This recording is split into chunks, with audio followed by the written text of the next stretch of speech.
It's the Halloween extravaganza. It's the Cryptid Extravaganza. Yep. I'm so excited. Me too. We're doing weekly episodes and a Friday the 13th we declared last week. Yep. Every week in October plus a mini episode. So this one is Flatwoods Monster and Mothman. The one and only. And next week will be Grafton Monster and Sheepsquatch. Yep. And then Men in Black. And Black-Eyed Kids. Yep. And Men in Black and other Shadow paranormal People. stuff. Yeah. Mm-hmm. And is that the only one for that week? Yeah. Okay. And we'll have to figure out how to divvy it up, kind of. And then we're doing Not Deer and Wendigos and Skinwalkers. Yep. The last week. And then Friday the 13th, we still haven't come up with that one's a surprise for everybody, including us. Yeah. So, I'm worried that like you already have an idea and I'm just here for the ride. So listen. So we're doing the Cryptid Extravaganza. By the way, still, by the way, we have an Amazon link. If you need anything for Halloween, then visit the link and then you can get deals. And anything that you purchase using that link goes directly to support the podcast. But you can find all kinds of Halloween stuff and costumes and makeup and decorations and candy and stuff like that. And then I got some news for you. So actually, I found this out. So I looked at our Spotify, and we have. Listen. Are you ready? I'm ready. We have 7 5-star reviews on Spotify. Oh my gosh, that's so exciting! So that means that 6 other people besides me. I did one. So 5 other people beside us. 5 other people beside us like us. That's so exciting. Yeah. So thank you to you 5. Make it 25. That's ambitious. We can do 25, I bet. Yeah. Yeah, shoot for the stars. Yeah. 5 stars. Exactly. So. That is really exciting. It is. I found that out. I was looking today and trying to so gingerly set my coffee down. Unlike what I did last time. Yeah, you freaking slammed it on the table. You could have started a boxing match with that. My bad. Listen, so yesterday, okay, listen. I'm listening. Tell me, please. Remember when I made fun of you for doing your notes the same day? Yeah. And it was like episode 2 or whatever. It was my first one ever, yeah, episode 2. So I have always been so good about doing my notes like a week beforehand. Right. Like when you do Very your episode. unlike me. Yeah. Yeah. So when you do your episode, I will release it Thursday. And then like that Monday, when we have the week off, I'll start on my notes. That's very responsible. And then I have all week to kind of like compile all the information. And then I'll take like a couple hours to like kind of organize stuff that if it's not organized, like as I do it. And so, but I've been doing I did the last 2 episodes because we had to split it into 2 parts. But because of the cryptid thing, it's been back to back. Yeah, and it's actually, we don't have a week off now because the episode just released. Right. So we Thursday have to really get it together. And so I released the episode yesterday, Monday, and then we're also a day behind on actually recording. Yeah, my bad. I mismanaged my time this weekend. So yesterday I released it. I don't know if you saw when I released it, but it was like nighttime. It was like 9:30. Yeah, I saw. I've been listening to it. And so both of them have been like late night, like 9 p.m. releases. Yeah. Which is also very unlike us because I've been usually releasing them at like 2 or 3 p.m. on a Thursday. So. But it's fine. We're still getting in the swing of things. So I was so sick yesterday. Oh. I was dying. Melinda said I had man flu. Man, that's rough. It is. Listen, so I was fine yesterday, right? Yesterday morning, woke up, had a little bit of a runny nose, and I was like, I'm fine. I can deal with it.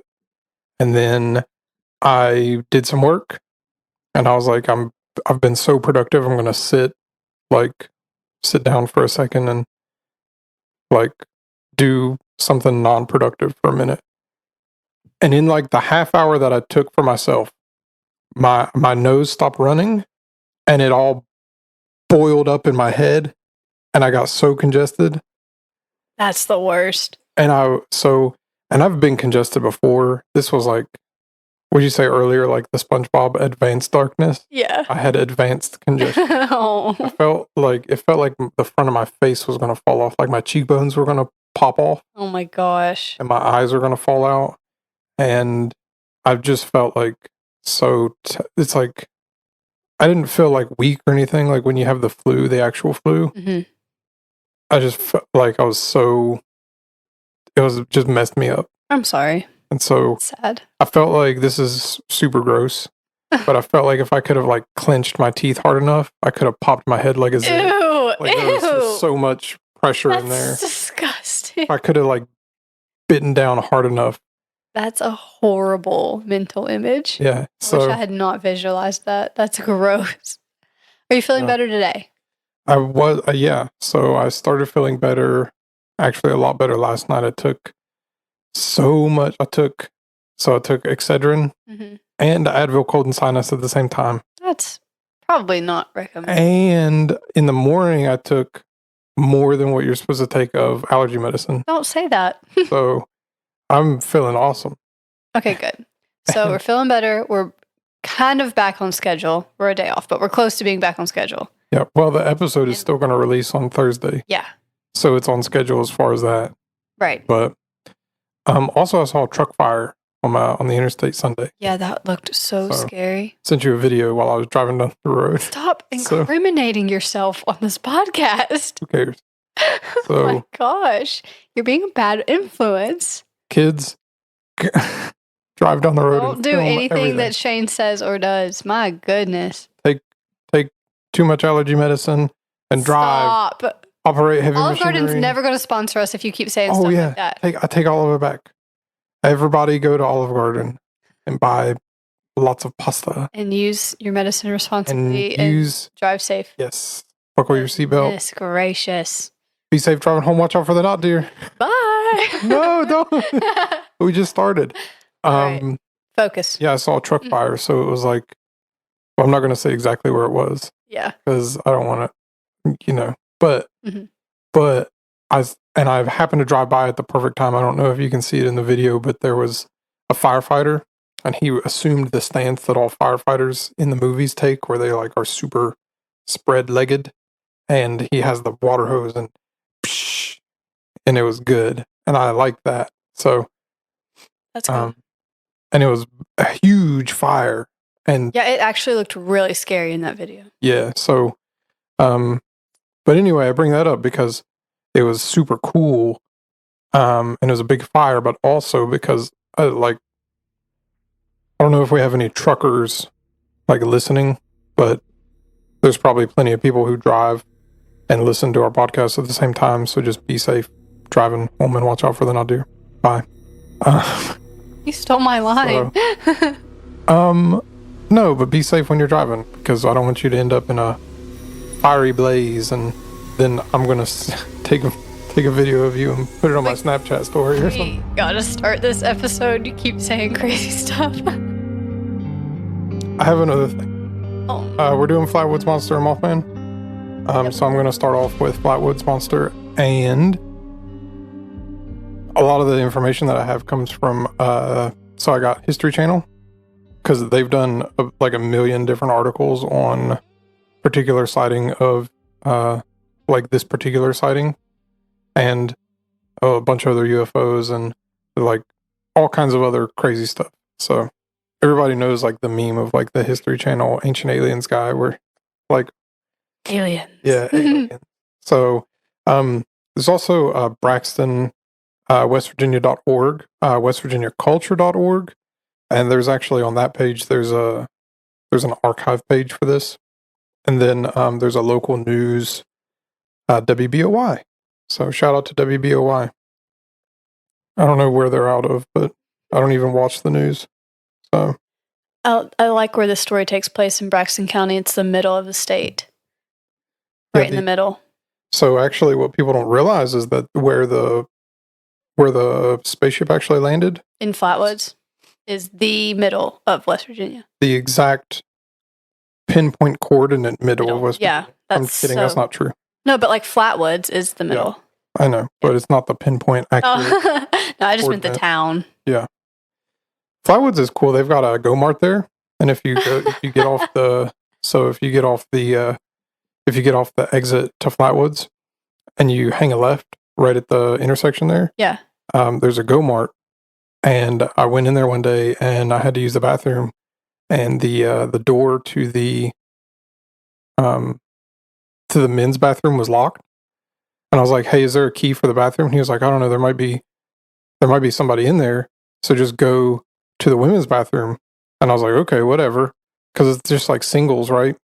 So I went in there, and it was like, I don't know, 1 a.m. So I went in there, and as I was in the middle of using the bathroom, a lady walked in on me. No. I was like, of all the times in the world, 1 a.m. in a Go Mart in Flatwoods. Yeah. A lady walked in on me in the bathroom. That's tragic. So the only other thing I know about Flatwoods, aside from the Flatwoods Monster, obviously, is that there's a Fiesta warehouse there. There's a conjoined KFC and Taco Bell. Nice. Yeah, and it's across the street, KFC, Taco Bell. right across the street from a marathon station and an Arby's. So the essentials. Yeah, and they're on the opposite side of town of the Walmart. Nice. So that's good. And if you keep going down the road, you can go to Sutton Lake. Okay. I've driven through Flatwoods twice, but it was like traveling somewhere else, so I didn't really get to stop and explore. I just remember seeing the Fiesta building.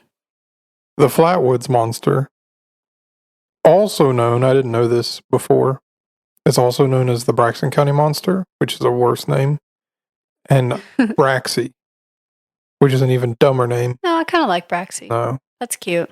Or the Phantom of Flatwoods. Yeah. And that's a bit of a mouthful, but it's fine. Yeah, it has alliteration, but it doesn't look that way when it's written because Phantom is PH. Yeah. So, yeah. Anyway, it is an entity reported to have been sighted in the town of Flatwoods in Braxton County, West Virginia on September 12, 1952, after a bright object crossed the night sky. Over 50 years later, some investigators have stated that they believe the light was a meteor, and the creature was a barn owl perched in a tree, and shadows made it look like a large humanoid. This is Country Roads Creeps. I'm glad the third time today worked. You didn't have to say that. They didn't know about the other 2 times. I just wanted them to know. All right, so check this out. At 7:15 p.m. on September 12th, 1952, 2 brothers.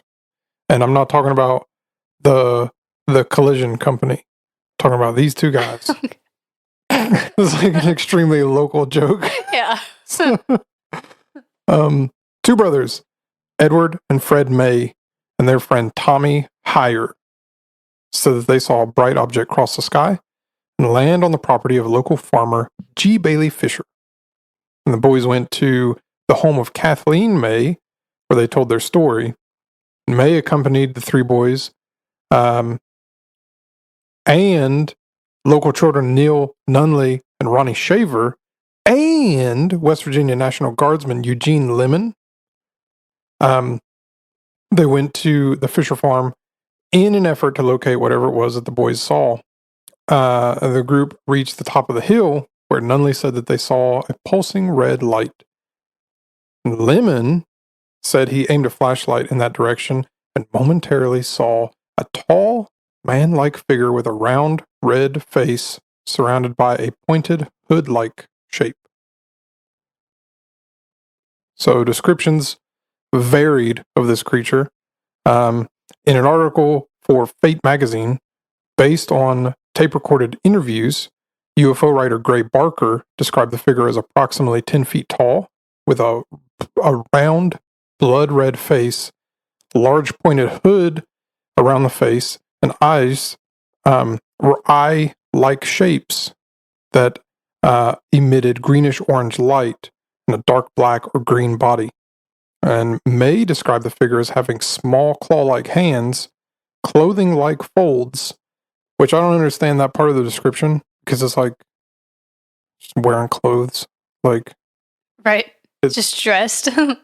Yeah, it's like if I ever looked at you and I was like, yeah, you've got clothing like folds. It'd be like, yeah, I'm wearing a sweatshirt right now. Chill. Don't say it like that. That sounds nasty. Anyway. And he had a head that resembled the ace of spades. According to the story, when the figure made a hissing sound and glided toward the group, Lemon screamed and dropped his flashlight, causing the group to run away. One of the boys peed his pants, said John Gibson, a high school freshman at the time, who knew them all.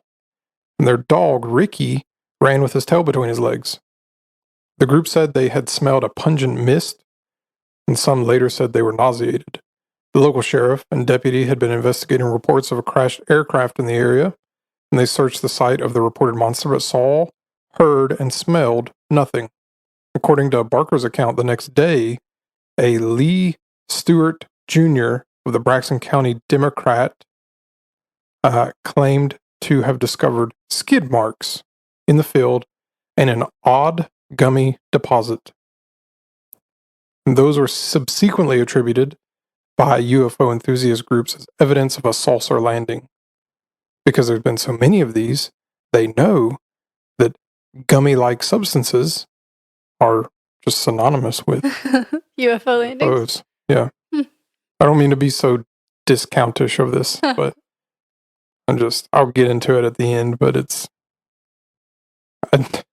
so stupid. When people are like, yeah, this happened, and therefore it's a saucer, it's like, okay, I'm sure like we know of so many of these, and there's this evidence in every single one of them, so whatever, like, cool. Anyway, according to former news editor Holt Byrne, newspaper stories were carried throughout the country. Radio broadcasts were carried on large networks, and hundreds of phone calls were received from all parts of the country. The National Press Services rated the story number 11 for the year, which means that there's 10 better than that. It didn't even make the top 10. So, another thing I'm upset about. A minister from Brooklyn came to question the family. A Pittsburgh paper sent a special reporter, and UFO writers like Gray Barker and Ivan T. Sanderson arrived to investigate. Then it prompted a U.S. Air Force UFO inquiry, part of a project called Project Blue Book, which we're going to be doing an episode on that later on.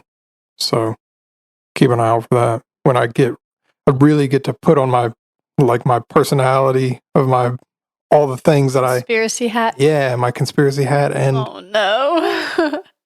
Yeah, it's going to be so much fun. It'll be a solo episode. You're recording by yourself on that one. Yeah. So they dispatched a handful of investigators around the country to look into these claims on UFO landings and stuff like that. That was what Project Blue Book was, supposedly. Anyway, from WBOY, they say apparently the U.S. government sent some men, quote-unquote men in black, which we're going to be talking about in a couple of weeks, to their house who investigated the sighting, took down their witness reports, which apparently all of them were the same. And Miss May got some of the oil on her dress that night from the ship, and they took the dress, and they said they would return it, but they never did. So that's sad.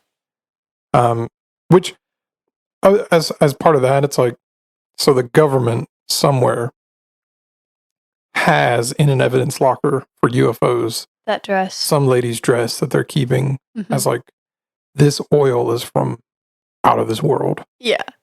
So anyway, state police laughed off the reports as hysteria. The newspaper story said, they said the so-called monster had grown from 7 to 17 feet in just 24 hours. But rattled eyewitnesses weren't the only reason the story took off. Americans were truly frightened in 1952, made anxious by atomic bombs and what seemed like a new world made by mad scientists.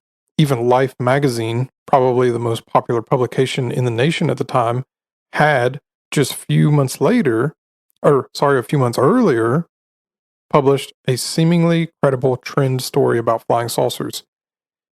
into that fertile American atmosphere of fear and death and demagoguery, Life dropped a bombshell headline. Have we visitors from space?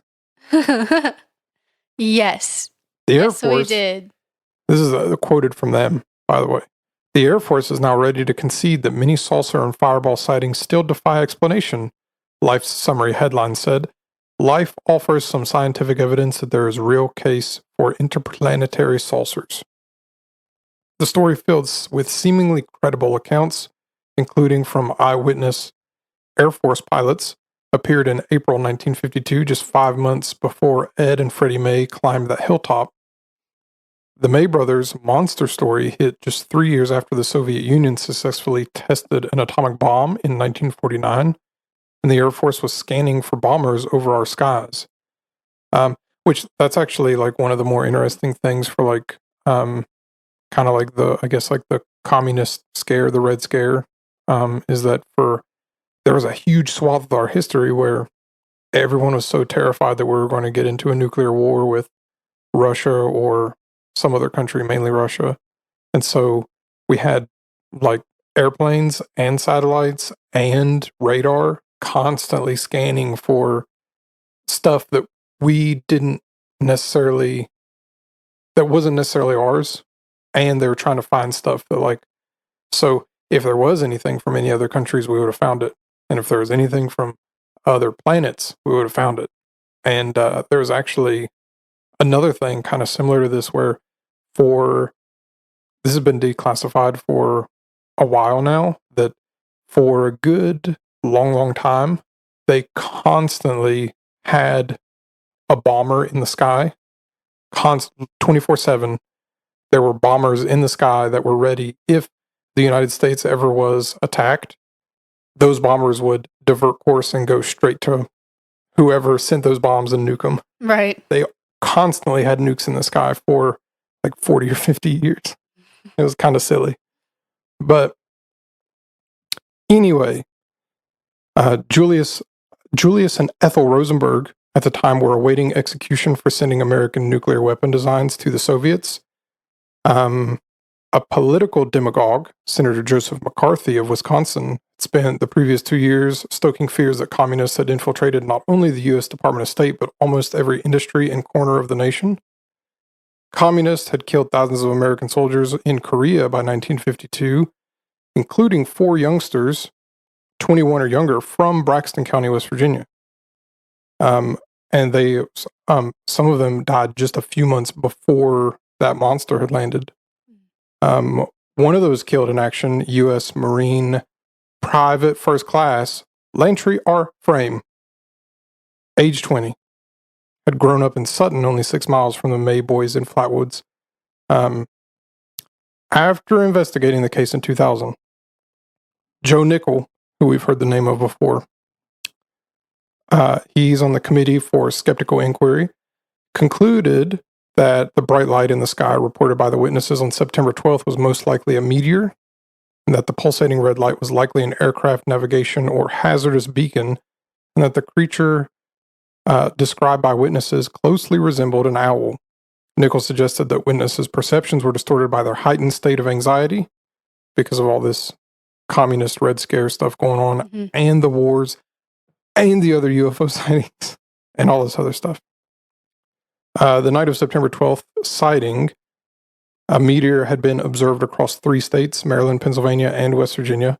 According to Nickel, 3 flashing red aircraft beacons were also visible from the area of the sightings, which could account for descriptions of a pulsating red light and a red tint on the face of the supposed monster. Nickel concluded that the shape, movement, and sounds reported by the witnesses were also consistent with the silhouette, flight pattern, and call of a startled barn owl perched on a tree limb, leading researchers to conclude that foliage beneath the owl may have created the illusion of lower portions of the creature described as being a pleated green skirt. And from WBOI, again, conspiracy theories on what the monster actually was began to pop up as the story gained traction. Some of the theories suggest that it was just a kid pulling a prank or an owl. And I saw a picture of it was like somebody made a drawing of like how a kid would do this prank. And it was like basically a kid in a trench coat with like a stick and a face on the end of the stick. Like, it looks so stupid. But anyway, they tied it in with other stories around the country about the same time, explained Burns, who was he's a UFO paranormal expert in West Virginia. This was the age of the space race, so there was a lot of interest in interstellar crafts. And this was the time of Roswell. This was the time of Sputnik, and things like that were getting ready to take off. So it was very forefront in people's minds. So people were thinking maybe it was just mass hysteria, maybe it was fake, maybe it was just made up. But I have actually met the Mays at one point years ago, a long time ago in Flatwoods, at one event, and they are very adamant they saw what they saw. And I believe they believe, I believe them. What they say they saw, now what it was, I don't know. So I like it when people, after years and years and years and years, are very adamant about and like stick to their story. Yeah. Don't waver from it. Yeah. Unlike Buzz Aldrin, who said that he never went to the moon. Anyway. What? Researchers also concluded. You can't just say stuff like that. Yes, I can. It's true. We're going to fight. He said it. You can't just drop that in the middle of this unrelated story and then move on from it. Related. It's so related. Researchers also concluded that the witnesses' inability to agree on whether the creature had arms, combined with May's report of it having small claw-like hands which extended in front of it, also matched the description of a barn owl with its talons gripping a tree branch. A skeptic named Ryan Haupt also says that although Max Lockard admitted to driving his truck around the site, hoping to see something paranormal, investigators made the claim that the tracks and rubbery substances were left by a UFO and not the truck.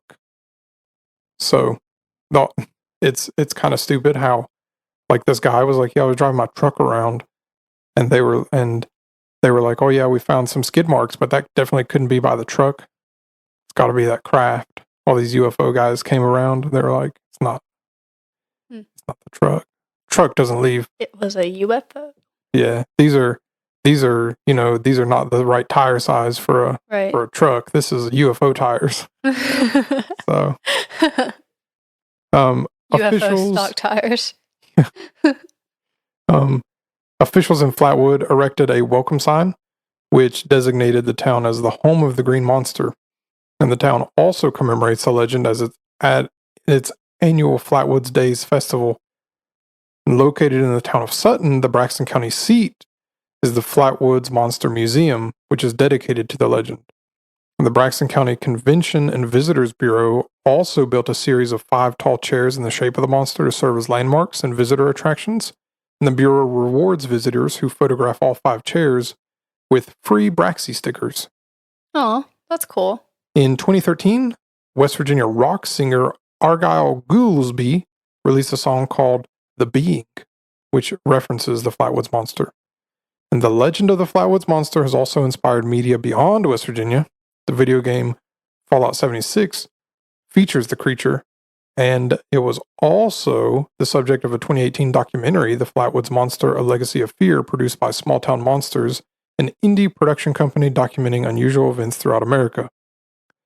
In television, the second episode of 2019's History Channel series, Project Blue Book, titled The Flatwoods Monster, is based on the Flatwoods incident. So, here's what I want to say. Fallout 76, trash game. I think Mothman's in that too, isn't he? Yeah, there's a lot of stuff. But it's garbage. Why? So, it didn't work. Oh.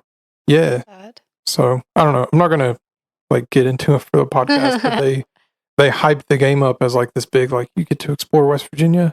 Right. And then it was so buggy and so people, the meme now is this is literally unplayable. Oh. So people come up with the smallest little inconvenience of a video game or I don't know, whatever, okay. And be this is literally unplayable. But Fallout 76 for the first few months, a long time, it was, you literally could not play it without it. Frustrating. Yeah. So, and especially because Fallout is a huge video game series made by Bethesda. Yeah, I've played one of them at some point. I don't remember which one, but it wasn't 76. Yeah, people loved it, and everybody was really excited to play in West Virginia, and but the Flatwoods monster is in it, Mothman is in it, but it's just it didn't really live up to anything it was, and actually, stuff was so buggy and messed up, and like you were able to make like I don't think they called it like homesteads, but you could make like a base, and randomly, it happened to all kinds of people. Randomly, you would like your base would just disappear, and it didn't save anything, and it was just terrible. So, but Bethesda came out with a new game recently called Starfield, and that's really good. Oh, good. They made up for it. Not really. It's I was trying to give them some credit. No. Starfield's a totally new IP. It's just very good. And there's aliens in it, and you get to shoot them with laser guns. That's cool. But anyway, so how do these stories gain credence? I feel like every episode I do like the questions part of it in the notes where I say it really, really slowly. And now it's too late to stop. It's fine. So it's your branding now. It's not necessarily that millions believe in UFOs, says behavioral psychologist Clay Rutledge. Many UFO devotees usually don't believe, he says, but they are seduced by the story. So why? There's hope that we're not just insignificant organisms walking around aimlessly on a rock floating in space, says Rutledge. He's a brain scientist. That's pretty high speed. UFO beliefs and cultures are also part of his specialties. There's hope that we are part of something bigger, he says. Yeah. He calls it cosmic loneliness. And that may be, but if the May brothers are familiar with that phrase, they are probably rolling their eyes, not rolling in their graves. I was about to say rolling in their graves. They're not dead. They're still alive. So, and they also still stand by their story. So all these years, they've still held to their story. Like I believe them. They're in their late 70s now, and they're no longer talking to reporters. They got tired after 100,000 interviews, I bet. Yeah, I'm sure. And if they've never stuck from their story, they're just repeating themselves. I mean, if they never strayed from their story, they're just repeating it over and over and over. They probably did get tired of saying the same thing and still being questioned. So, the brothers did appear in a recent documentary about the Flatwoods Phantom. And in the video trailer teasing that show, Freddie looks calmly into the camera and says, "As far as for myself, it doesn't matter to me whether people believe or don't believe." So, I believe. Good for him.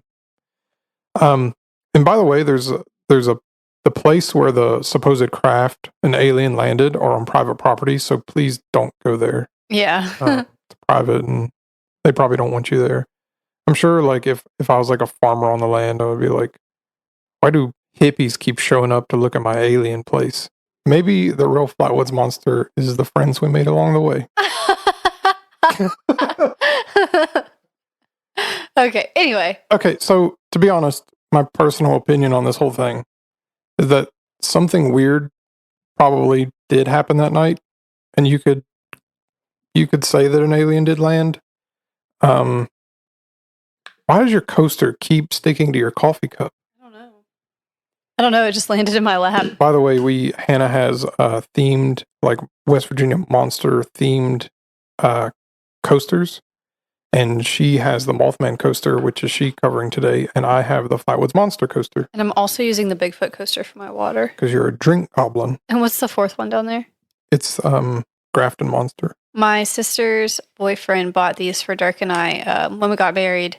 They're carved out of wood. They're cool. He got them at the state fair from I'm trying to see what it says, Bearwood Company, West Virginia Bearwood Company. Shout out to Bearwood Company. They're cool. Anyway, so you can say that an alien landed here, and you can believe that. You could also call it just like a series of extremely lucky and unusual events and people in the right place at the right time.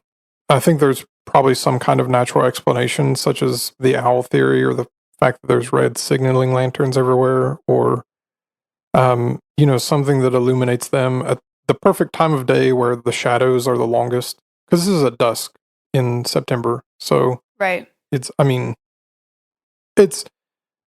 too many things I think have gone unusual here, for it to be completely like naturalistic. But anyway, the fact that there was this big government involvement is pretty weird to me. I suppose for the time, having like the space race going on and the Red Scare with all the dirty commies, and the pinko commies, and everybody's calling each other pinkos because they don't like, hey, you don't wear ties on Sundays to church. You must be. Don't even know what you're saying right now. I don't know. I'm just having a time. I'm going back to like the 50s. Anyway, everybody's scared that the Soviets have nukes, and there's all this UFO stuff going on at the same time because of like Roswell, and everybody every week is putting out a new UFO sighting, and the government has to go investigate it.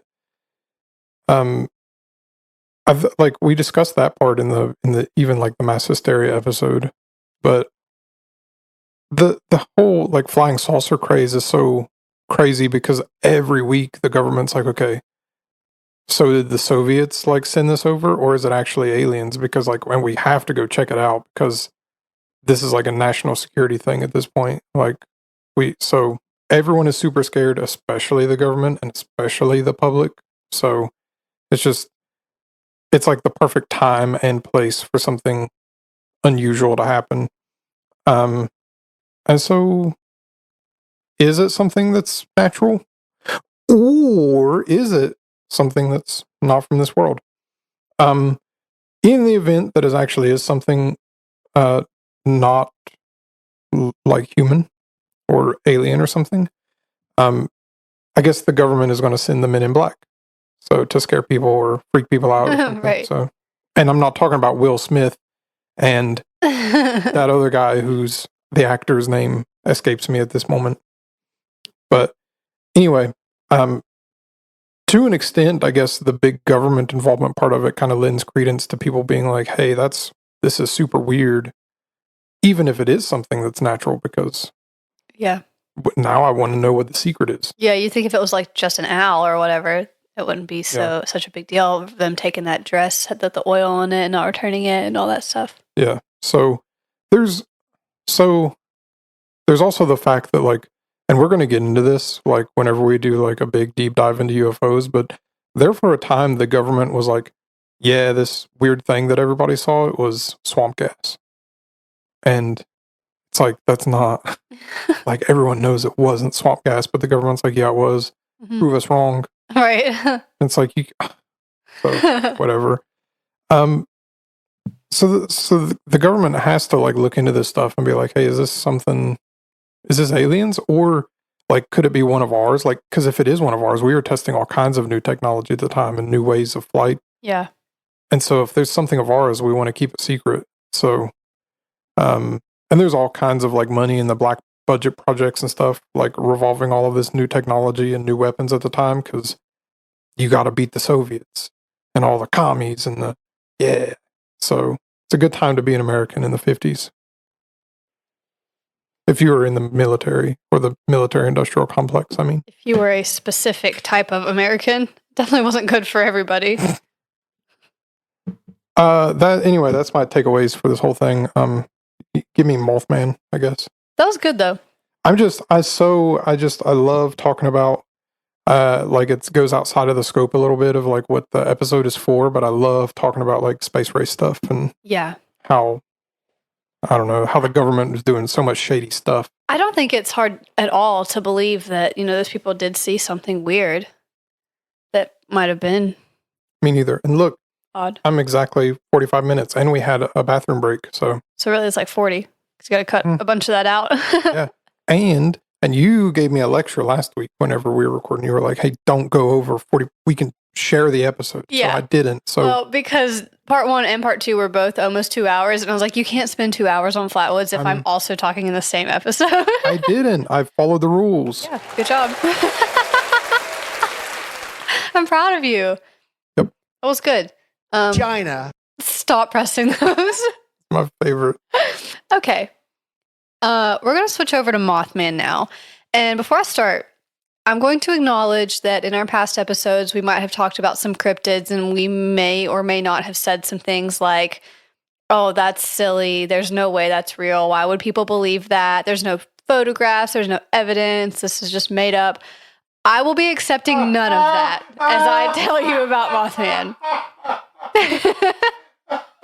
I won't hear it. I won't allow it. There will be no skepticism in this household. Okay. Okay. I love Mothman, and I will allow no disbelief. If you are a skeptic, go ahead and turn this off because we don't want the energy. Okay. Okay. Also, also, while I was doing this research, this is so ridiculous, but I was kind of getting a little spooked about it last night. Like, I was getting creeped out. I think because I was here by myself because Dirk was working a double, and it was kind of like late and dark. And I didn't know the story of Mothman. I love Mothman, but for some reason, like reading all the encounters again and putting it all together was really creeping me out, and I was getting nervous. I had to turn all the lights on and like play music and stuff. So it's not a scary story. I just got scared for whatever reason. Okay, so this story originates in Point Pleasant, West Virginia. Why? You are not in charge of the buttons. This is my turn. Point Pleasant sucks. You are not in charge of the Just buttons. kidding. No more touching. Shout out Point Pleasant. This is in Mason County, which is over on like the western border of West Virginia, like halfway. Okay. For Shane's laughing because he just pretended to press a button again. The boo button specifically. Because he's in a weird mood today. No, I'm gonna wait until you're ready. Quit acting like a third grade teacher to me. Remember? I forgot to tell you this. Oh. I just remembered. What? Remember when we did the Trans-Allegheny episode and I told you to put on your listening ears and then I made you repeat something back to me to show me you were listening? Uh-huh.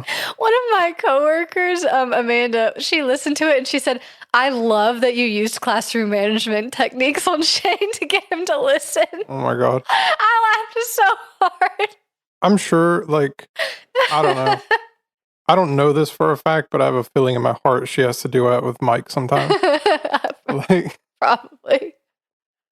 Okay, so yeah, I'm going to wait till you're ready. I'm ready. I've been ready since this morning.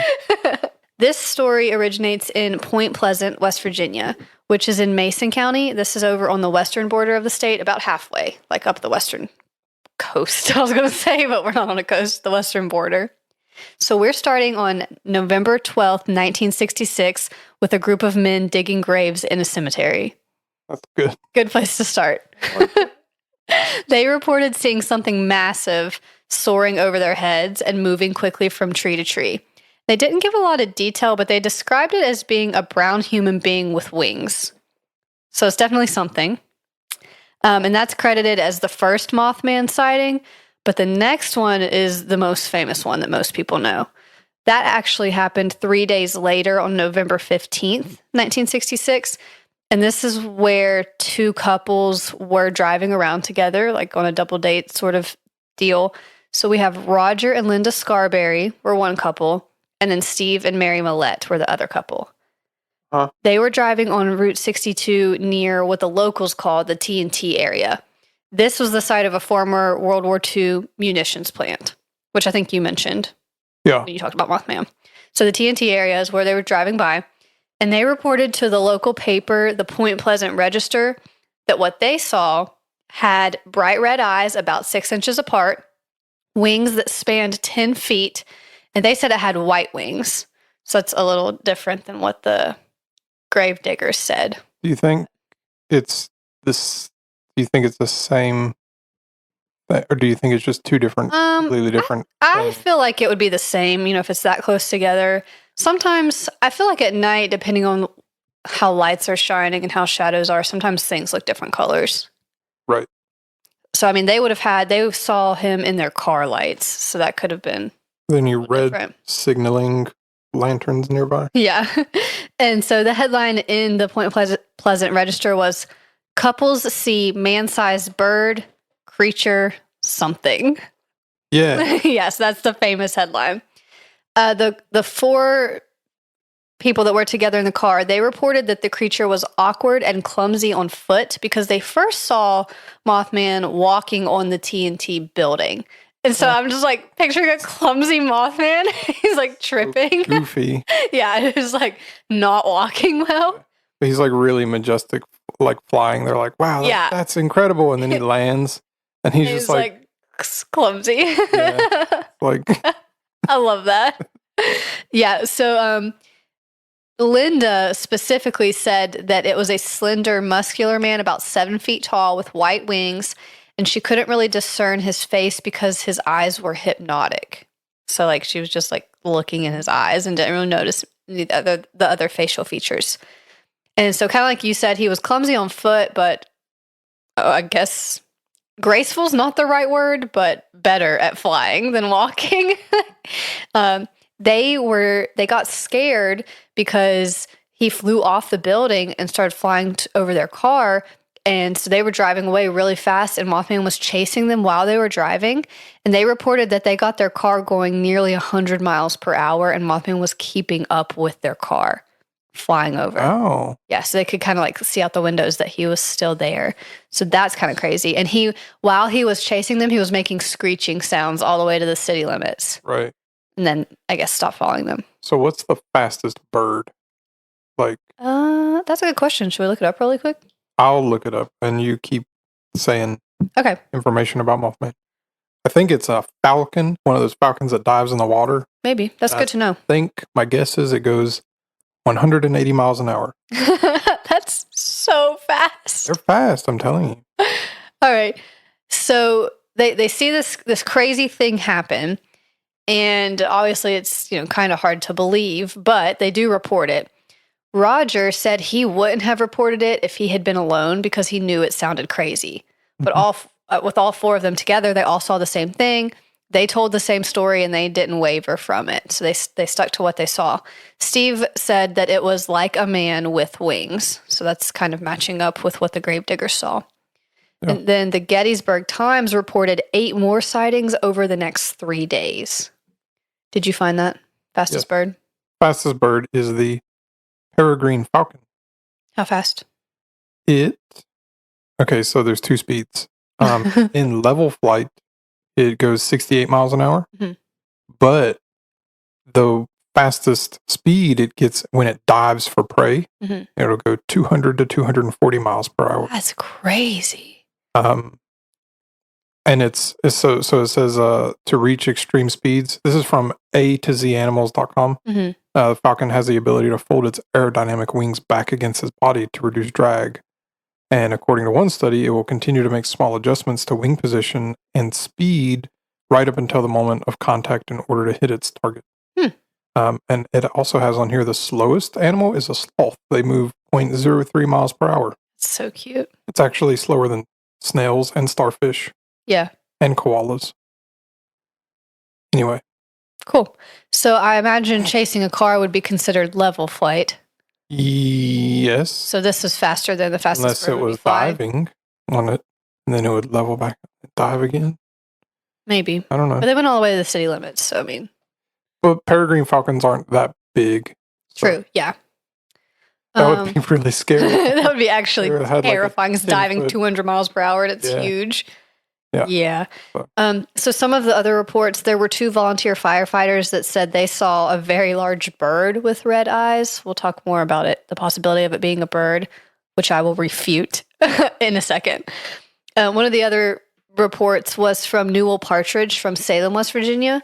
I looked it up, and that's about 2 hours from Point Pleasant by car. He says that he saw strange patterns on his TV screen one night and heard mysterious noises outside his home. So he went out and shined a flashlight around, and in the woods, he saw 2 red eyes like bicycle reflectors looking back at him. Ooh. Isn't that scary? I read that and like pictured that happening and it gave me chills. So does Mothman affect electricity? Like in your Maybe. And the same person, Newell, also believes Mothman took his dog. Sad. You mean like for food, or like it just took it and now it's like you're walking with me now? Yeah, I like to believe it was for a companion, because he found paw prints going in a circle in the woods, and then the paw prints just disappeared. And then he never found his dog again. I like that you say it's you like to think it's for a companion when I think we full well know that Mothman ate that dog. You don't know that, Shane. You weren't there. Okay.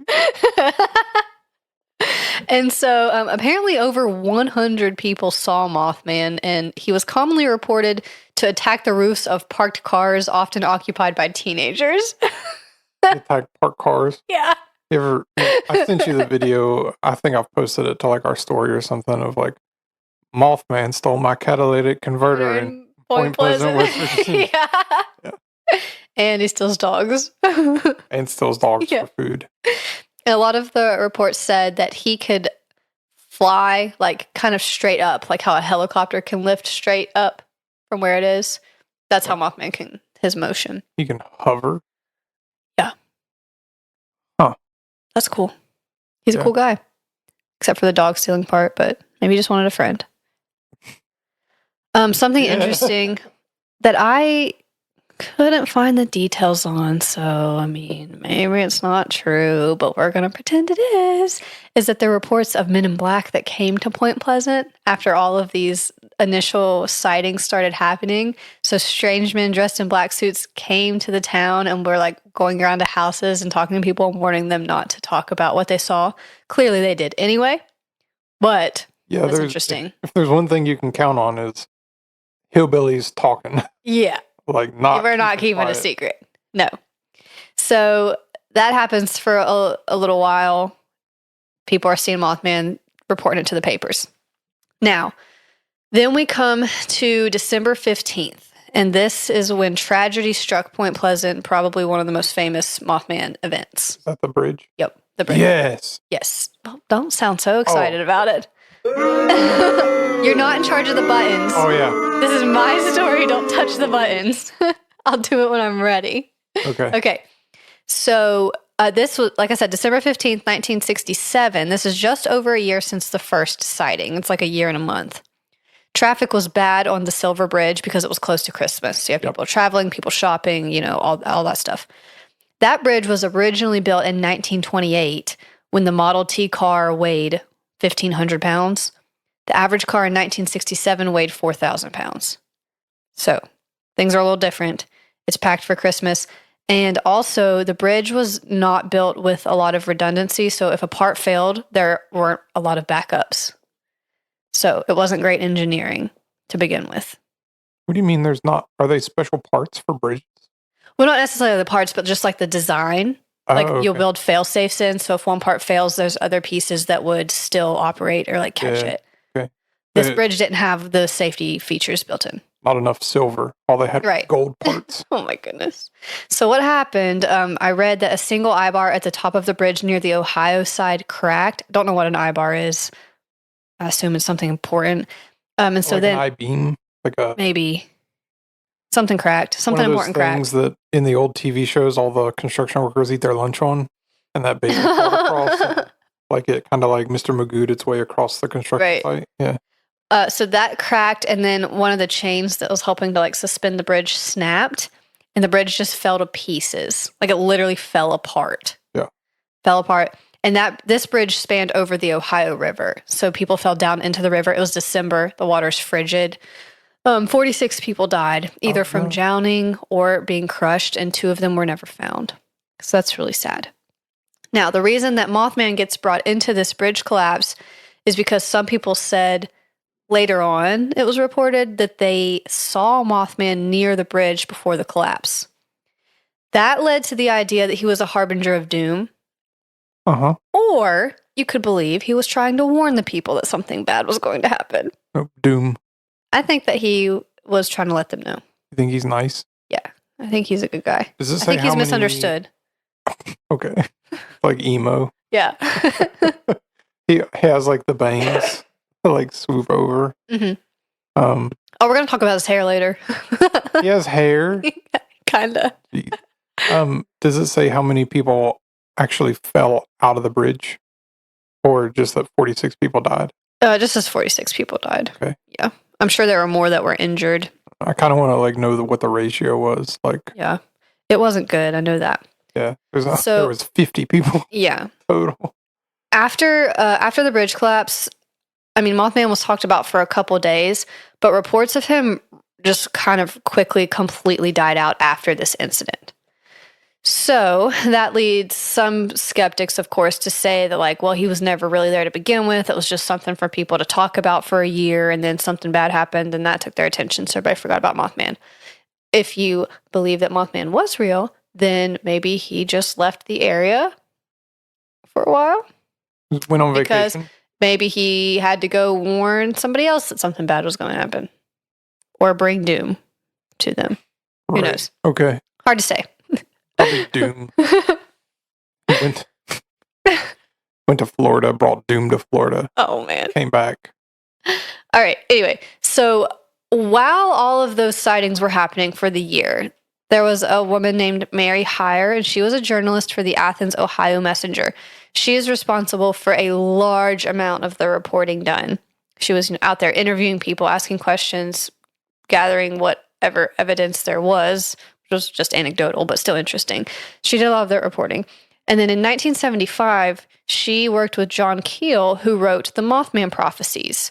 He did it to document the sighting, and he also connected it with UFO activity in his book. And that book is what the movie The Mothman Prophecies was loosely based on in 2002. Have you ever seen that? No. I actually haven't either. I've watched some documentaries, but I haven't seen that. I thought that was the thing that made people think that he did the bridge. Yeah, that's what I was going to say next, was that movie portrayed Mothman as the harbinger of doom. Okay, but people thought already that Mothman was... Some did, some didn't. It was mentioned a little bit, but people didn't really talk about him much after the bridge collapse. But the movie brought it back. Yeah. So then after that movie, people kind of, I think it was before and after, it was around the movie, people started connecting Mothman sightings with other disasters around the world. I don't really know too much of how I believe in this, but some people said that Mothman was seen at Chernobyl. Yeah. And then at 9/11 at the towers and stuff. I don't know about all that. Is there any other countries he was seen in? Probably. I don't know. That's what I wrote down. like a very large East Asia country? China. I don't think so. So let me give you some of the alternate theories that we don't believe. But we don't believe these. Hannah's speaking for me. Okay. Dr. Robert L. Smith, he was an associate professor of wildlife biology at WVU. So when all the sightings were first happening, he shut it down and said that Mothman was probably just a sandhill crane that had gotten really lost off its migration route to Florida. I looked up what that path would look like. It's not impossible, but it's like a big detour from the way the bird would have gone on its migration. Yeah. It's not impossible. They've been seen in West Virginia before, but it's not common. He said it was a sandhill crane because those birds get pretty big and they have red skin and red feathers around their eyes. I'm not at all whatsoever convinced by that idea. You have a picture of that? Yeah, I had one saved. I can pull it up, but you can just find it on your phone, sandhill crane. And that theory was kind of strengthened because it was said that the specific crane that was being mistaken for Mothman could have been deformed because of the toxic materials at the TNT area, because that actually was harming wildlife. Yeah, but Chernobyl. Yeah, but I'm thinking if there's toxic materials deforming wildlife, then maybe that also helped create Mothman. I can see where the sandhill crane... Yeah, but I don't think it's big enough. It's big, but I don't think it's big enough to match all the stories. Fair. I was just going to say, and it couldn't fly fast enough to follow that car, I wouldn't think. Maybe if it was mutated by TNT. Yeah, it got like super speed. It would. I mean, it would have like a car 100 miles per hour. What do they call like explosive fast twitch muscle fiber? Yeah. Like Steph Curry. Yeah. Or whoever is a famous basketball player. Mm-hmm. I was just going to say that it has the like the red circles around its eyes. Yeah. Like Mothman usually has. Mm-hmm. And also just... Let me see it again on your phone. Like that. Yeah, like it is red and it does have a large wingspan. Yeah. I just don't really see it. Like its neck is kind of long, so I don't think you would see that and think, oh, that looks like a winged man. Like I don't think its body looks human enough. Like a really skinny guy with wings. I don't know. I don't know. I'm just saying it looks, I mean, I see the resemblance is what I'm trying to say. I don't. Anyway, next theory. Mason County Sheriff George Johnson said it could have been a heron. So another bird, real original. Yeah. Other people said maybe an owl, but none of those don't match up enough with what was reported and what was seen. Blue-footed booby. Some people say it was just a prankster, like somebody getting into the TNT area and dressing up to scare people for fun. But that brings me back to the question, how could they fly and chase cars? They couldn't. So that theory denied, put it in the trash. In a trench coat. And then we get to my least theory of all time that we've all come to know and hate, mass hysteria.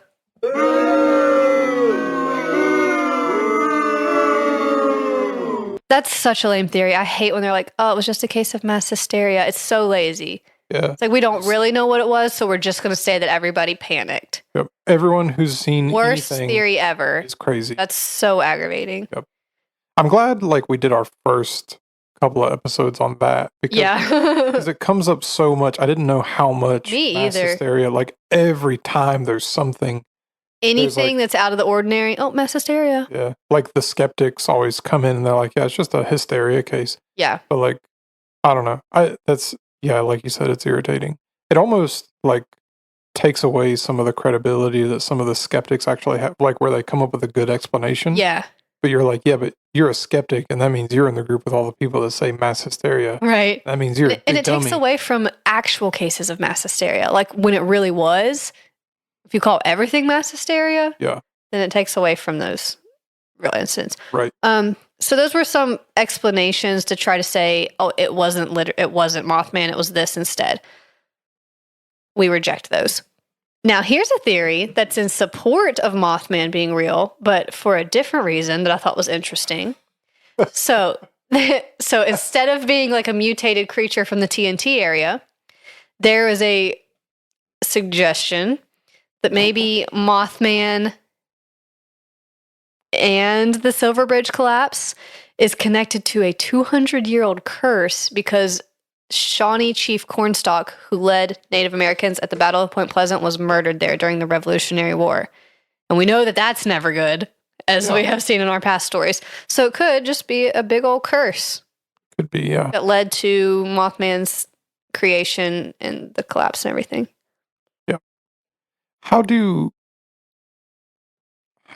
Indian chiefs get their name? I don't know. Like Chief Cornstalk? Or like, there was that Chief Crazy Horse. He's a famous chief. Mm-hmm. Or, I don't know. It just seems like... I'm sure it has to do with like their actions and things that they do. Are they... I don't know. I'd have to like go look at them and see like what their native language name is. Yeah. And then maybe I don't know. It just, to me, like anytime I hear somebody talking about like a chief and it's like one of those kind of names, it just sounds like, is that like offensively made up or like... No, that was like what they went by. I know, but I just feel like movies from like, you know what I'm saying? Like the Cowboys and Indians movies from the 60s are always like very against like Native Americans, it seems like. And so then I always wonder like... No, I think it's just what like their names translated to. Yeah, that's what I'm saying. Like I want to go and look at like what the native what it was in their language. Yeah. And see what it actually sounds like there. But we know how good I am at pronouncing native words, so I'll skip that. I have some extra info for you. So in 2016, listen to this. Are you ready for this? Listening ears. Absurd. There was a man hunting in Point Pleasant who said he had just recently moved there. He claimed to see Mothman, took a picture of him flying on Route 2 in Mason County, and submitted it to the local news there. And it was really high resolution and very clear, and everyone knows what it looks like. I looked at the picture, and it's so obviously fake. It's so fake. Yeah. And he didn't let himself be identified. Like, he was anonymous. And he said that he had never even heard of Mothman until after this. After he took his picture. He didn't know it was Mothman. He didn't know Mothman existed. Right. And I'm sorry, not a chance. Not a chance do you live in Point Pleasant and you've never heard of Mothman. There's a statue of him in the town. You have the Mothman Museum. There's a festival every year. There's no way in the world you live there and you've never heard of Mothman. Okay, be for real, please. I live in Hershey, Pennsylvania. Never heard of a Reese's cup. Yeah, there's no way. But he was hunting and took this picture and tried to pretend like he had never heard of Mothman and saw him. So what does the picture look like? Are you going to send that to me? It looks like a grainy picture taken at night with some Mothman clip art blurred into the background. Is it? It's ridiculous. Like Photoshop 101? Yeah. Yeah. Mm-hmm. Okay. You got to send that to me to post for the so I know that doesn't really help my case that Mothman's real, but I just thought that was so ridiculous. I had to tell you that this man tried to pretend that he lived in Point Pleasant and had never heard of Mothman. The best cryptid in the world. Put some respect on his name. You're pretending like you don't know him.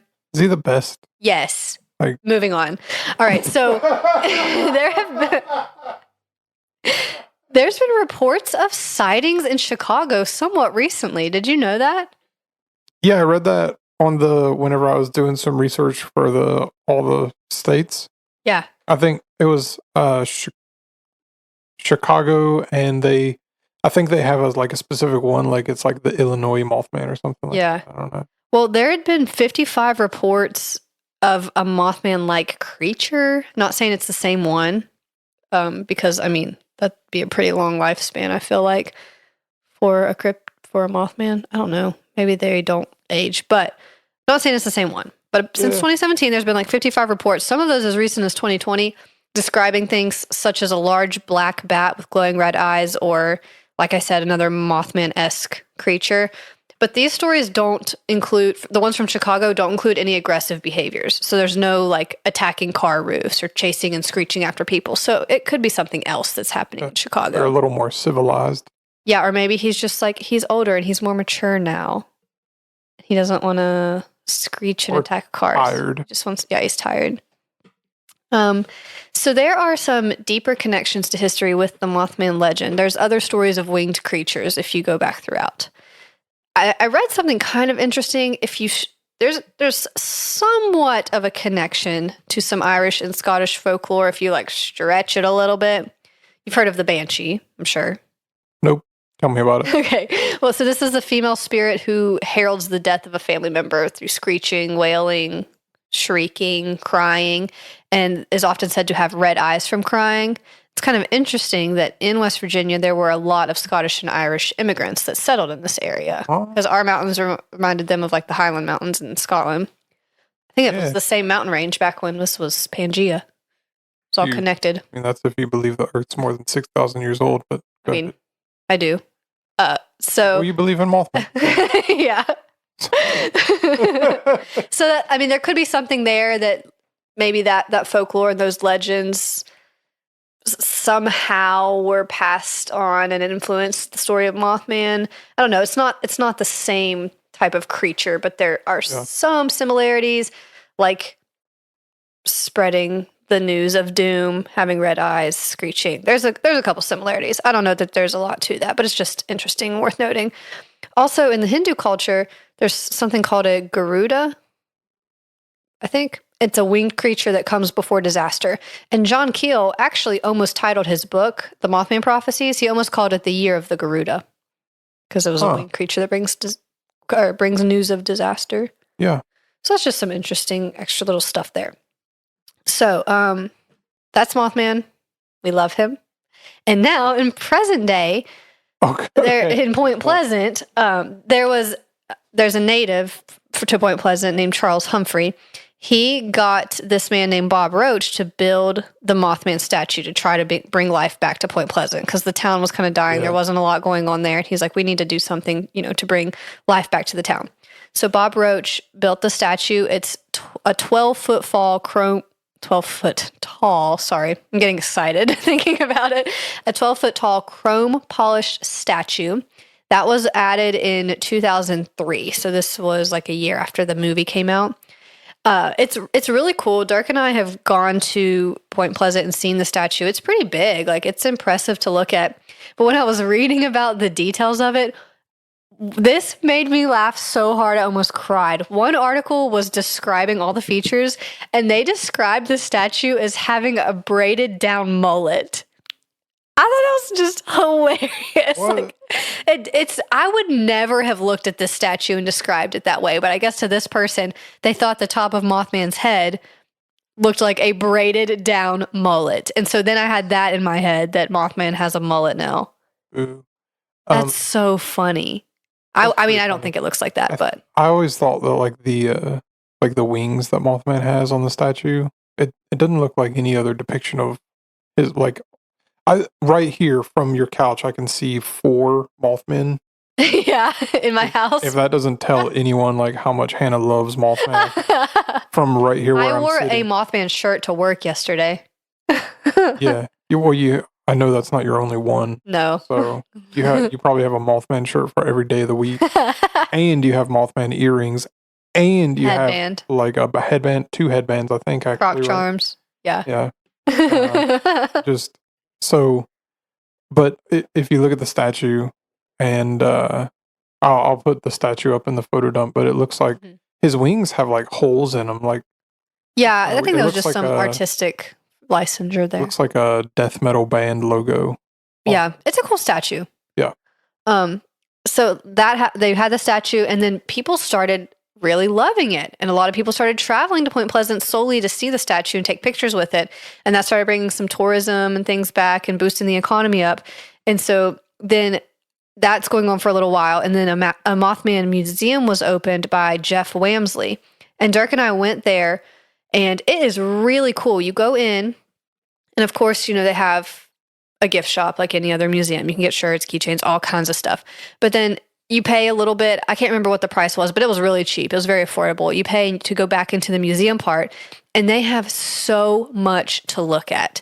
So they have like the original newspaper clippings of when that first happened, interviews, notes, things like that. But then they also have a lot of props from the movie. So there's costumes, there's pieces of like set stuff that was in the movie. They have a lot more information about the Men in Black encounters. I couldn't find a lot of that online, but I do remember seeing it in the museum. There's like a whole section of the museum dedicated to people that talked to the Men in Black while this was going on. So if you go there, you can learn a lot more about that, but it's really neat. And then the town has kind of embraced it as well. There's another shop across the street from the museum that has a lot of Mothman and other cryptid things. There's a coffee shop that we went to that had Mothman cookies. Like, it's a really cool experience. And so every year at the end of September, starting from 2002, they have the Mothman Festival. And this thing has gotten humongous. They have guest speakers, vendors, food contests, hay rides. It brings in like 10 to 15,000 people to this little town that normally has like 5,000 people living in it. It's a huge deal. So I'm not the only one. People love the Mothman. The end. Yeah. I think that the Mothman statue, I think they should take it off one day and replace it with a guy like dressed as the Mothman statue. And then when people come to take their picture, he can scare them like they do in those. That'd be really funny. Yeah. Yeah. So my final thoughts about Mothman. I don't necessarily believe that he's still like out there flying around to this day, but I feel like there were so many stories and there was enough to make me believe that he was there back in the late 60s. And I don't think that he made the bridge collapse. I think he was warning the people that something was going to happen, and he was misunderstood, and they didn't know what he was trying to do. I think he loosened the bolt. And I don't think that he was trying to attack cars. I think he was just trying to make friends and didn't know how to communicate. I don't think he ate that dog. Okay. He was just trying to be friendly. Yeah, he's a good guy. He just likes to lurk in the dark and scare people for fun. Right. What are your thoughts? I don't know. I don't think. I like the story. I think it's a good story. I think it's unique. Yeah. I think that,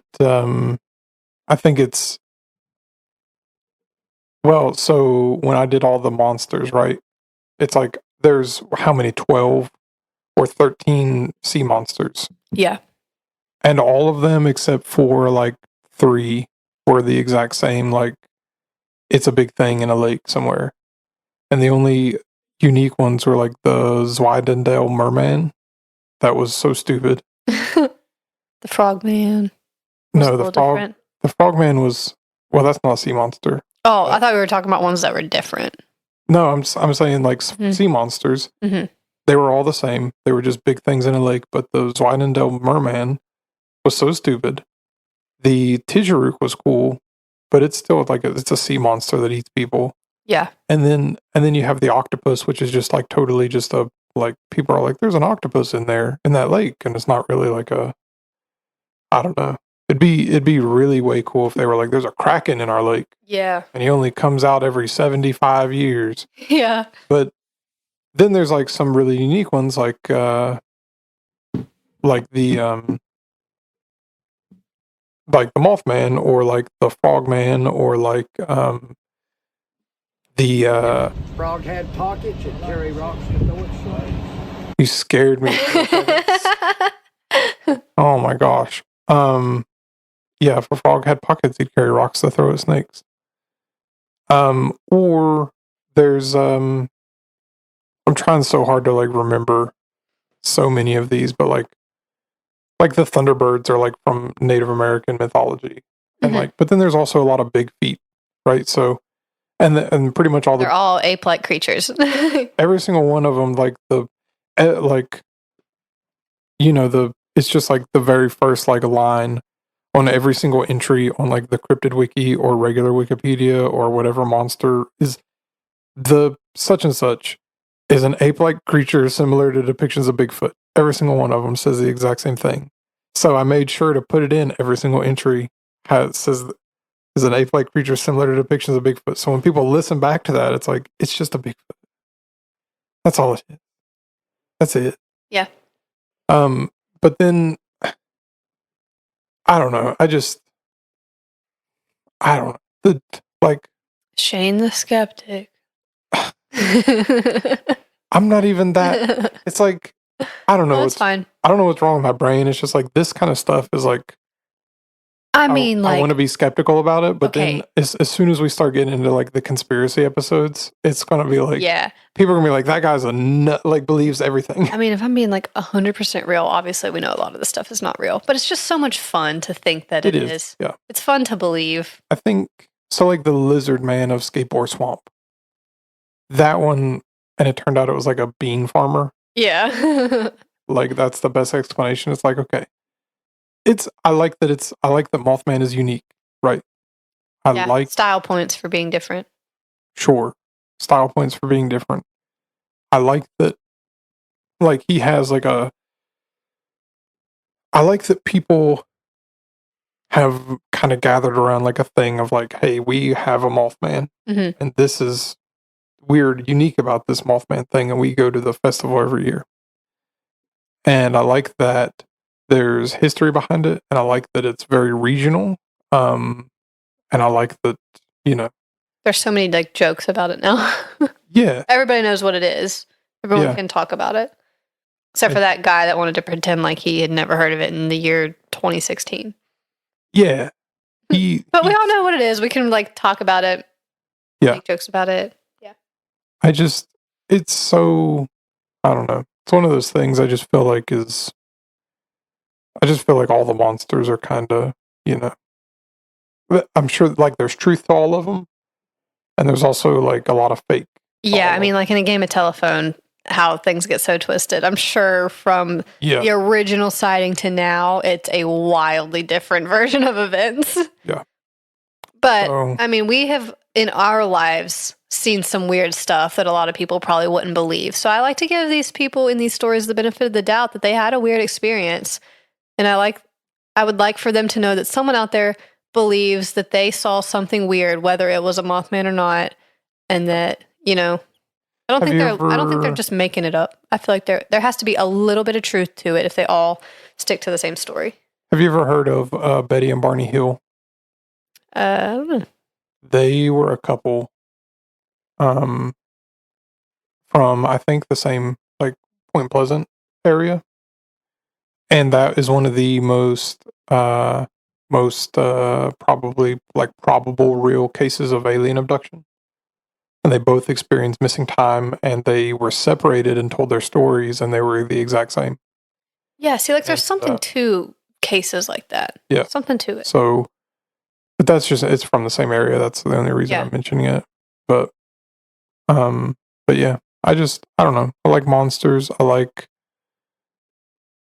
the stories. Yeah. It's funny how this podcast is going to flip, because I'm like, yeah, I believe all these monsters. And you're like, no. And then we're going to get to the conspiracies. And you're like, I believe all these conspiracies. I'm going to be like, you're nuts. Like,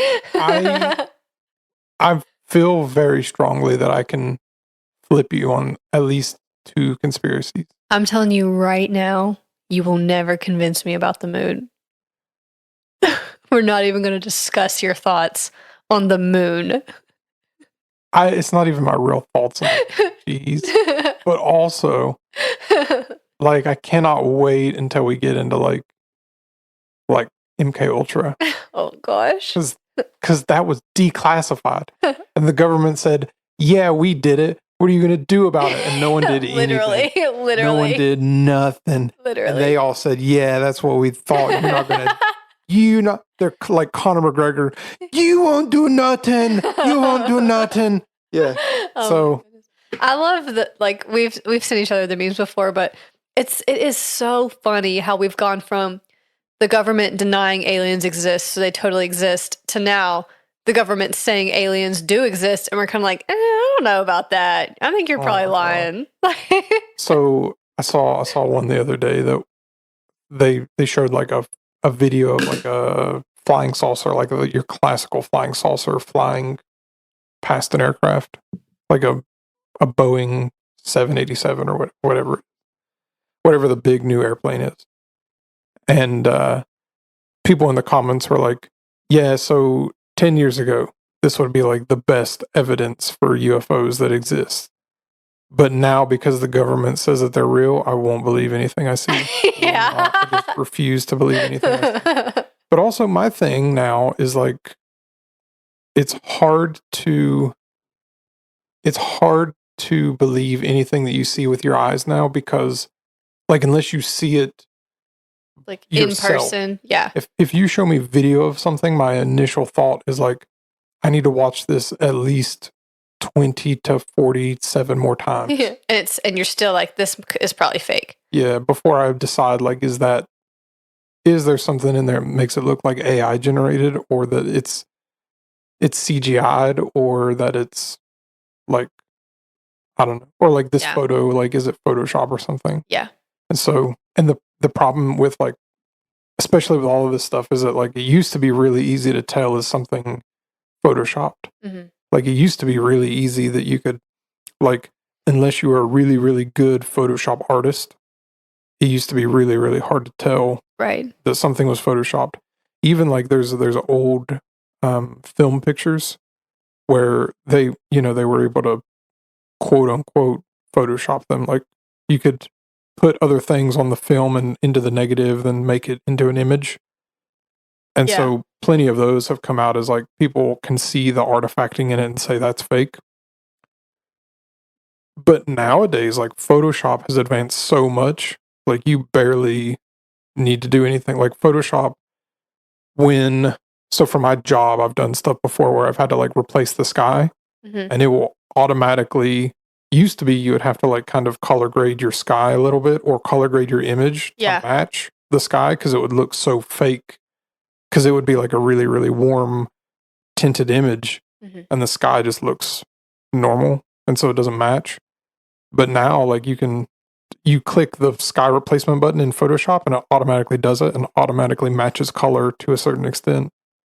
So like it does it for you. The computer just does it. Yeah. And they also added AI to Photoshop. So what you can do now is actually I've done this.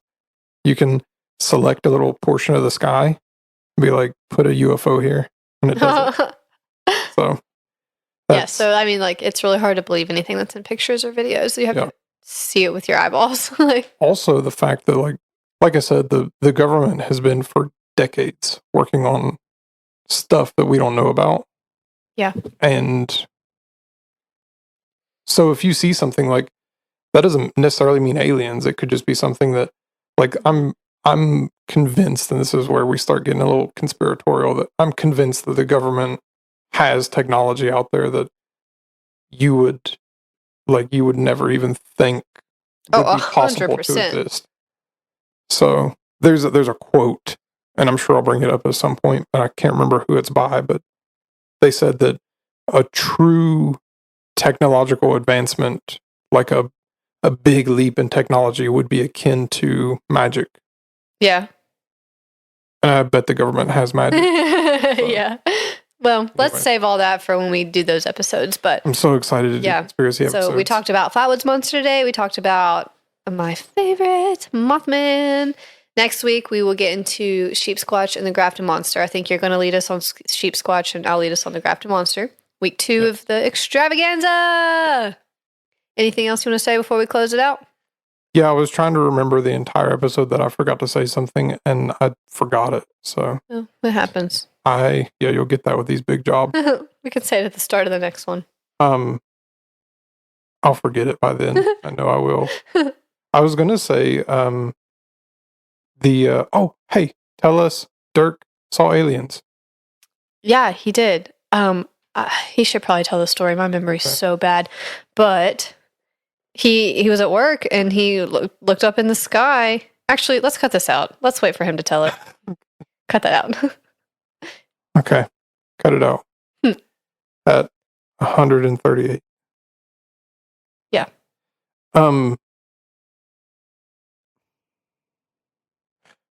There's a haunted hotel in Point Pleasant. Oh, is there? Mm-hmm. Huh. Yeah. So it's I forget the name of it, but when I was in middle school, years and years and years and years and years ago, remember when I wrestled in middle school. So I completely forgot you did that until just now.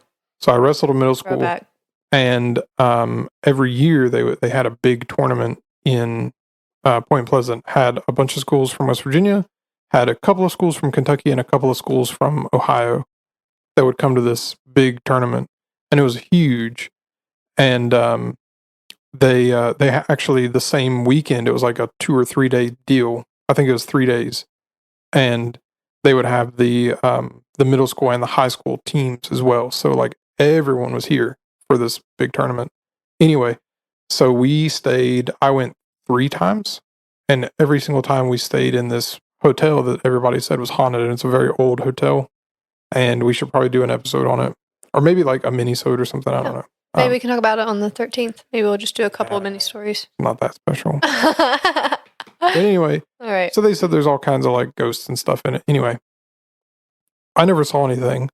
Everybody said that there was like, you see ghosts or whatever. I think, like I said in one of the other episodes about ghosts, it's like anytime that you hear something, it's like, yeah, they just say that everybody sees ghosts here. To drum up business, but you never know. Like I've never seen one, and I don't know anybody else who ever has. So it can still be a good story worth talking about. Yeah, but anyway, so we went one day and we were climbing up the stairs, like me and 3 other guys, and this lady stepped out and looked like a ghost, like gown, like a ugly old lady face, like looked like a ghoul.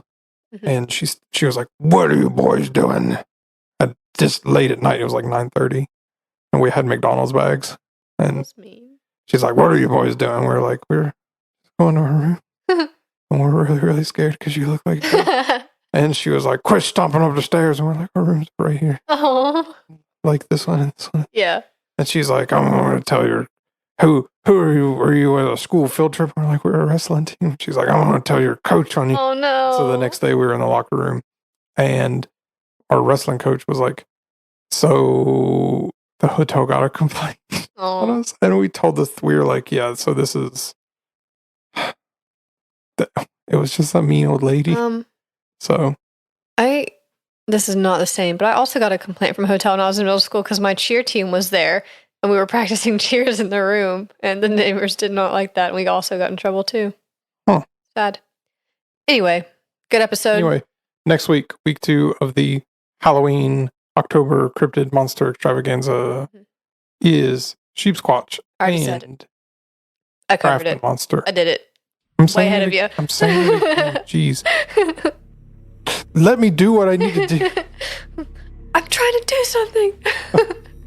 Let me go first. Please let me go. I'm doing something. I saw a video in real life. Somebody tried to do that. Oh, no. The person in front of them didn't pay for the meal. That reference is from I Think You Should Leave on Netflix. Is that what it's called? Mm-hmm. Yeah, that's pretty funny. A lot of good. Anyway, we're getting wrap it up before we start really just getting out of here. Yeah. So, Sheepsquatch and Craft Monster, and then also leave us a 5-star review on your preferred podcasting platform, and share our posts, and like us on Facebook and Instagram, and